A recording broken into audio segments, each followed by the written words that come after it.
Time and tide wait for no man, and that can be our Achilles heel. When we're young, the 60 and 10 that stretch out in front of us can seem like an eternity, or even longer. When we relax on a warm summer's day in the company of our friends, laughing and joking without a care in the world, it's as if time stands still for us. But then we get a little older and caught up in life. We discover responsibilities. If we're lucky, we start a family, and we find ourselves trapped like a mouse on a wheel, running around and around in circles, just trying to stay in the loop, and then those 60 and 10 don't even enter our thoughts, as we often can't see past the 9 to 5 of the daily grind. As we get a little older, that begins to change again. Maybe it's brought around by the realization of our own mortality, because we're getting older, or we're struck down by some ailment or illness, or perhaps other times we're jarred into contemplation by the sickness of a friend or the death of a loved one. But whatever the catalyst, sooner or later we begin to think about those decades ahead of us. Except now we're sitting here with more of them behind us than in front of us, and suddenly the marathon that is our life has become a sprint. When it comes down to it, a lifetime is the blinking of an eye. The universe is around 13.73 billion years old, give or take the odd million years.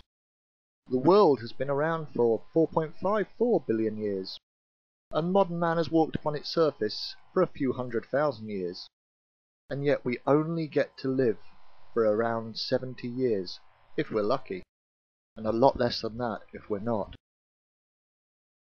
It's really not very long, is it?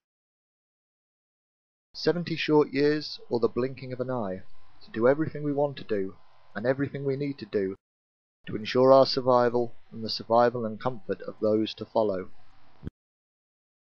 Now I'm now going to introduce you to 14 words. Now some people say those words are racist, but I just laugh at that. How can words be racist? I mean, words don't go around, well, they don't have a life of their own, do they? Words are just words. They're used by people to convey things. So to say these words are racist are ridiculous. Anyway, here are those 14 words. We must secure the existence of our people and a future for white children. Very simple words, but a very difficult mission. It doesn't say we have to wish for a future for our people, or hope for a future for them. It says we must secure their existence and a future for the next generation. In 60 and 10, that's quite the task, and therein lies the purpose of this ramble.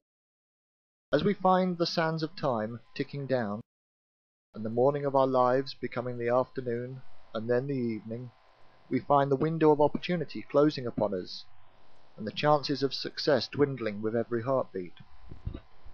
Not just the chances of personal success, although that's obviously a consideration when we're discussing the individual, but also the chances of success for our race, for its existence and its survival.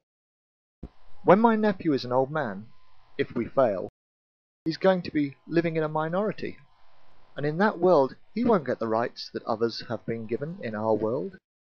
He will be a minority, lonely, scared, and in fear for his life. He will be a victim and a candidate for abuse. If you have children, grandchildren, nephews or nieces, they will be in the same position. Now some may be lucky, but others less so, and they may fall foul to murder or rape, and their children and their children's children, your grandchildren or great-grandchildren, will be even less fortunate. And we were given 60 and 10 to secure their existence and to ensure they have a future. How much have you done? And how long have you got left? Life is fragile. I've watched it come, and I've watched it go. I've seen young hearts cease beating, and old men slip from this world to drift into everlasting sleep. That moment can come upon us at any time. It can come in the blinking of an eye, or slip in unnoticed as we sleep. We can never beat time, as time and tide wait for no man. All we can do is race against it, and strive to ensure we leave a legacy, a lasting legacy, where we've secured that existence for the next generation. To achieve that, we must never take our eye off the ball, never stop fighting, never let fear enter our hearts, no matter how insurmountable the odds may appear at times, and we must strive to do what we do best. We must live white. We must breathe white, work white, fight white, and spend every moment of every day that we are blessed with working to educate our people to the very imminent dangers that are facing them and to the solutions that present themselves. We must rally our folks and work together to secure that existence and to create a future for all white children.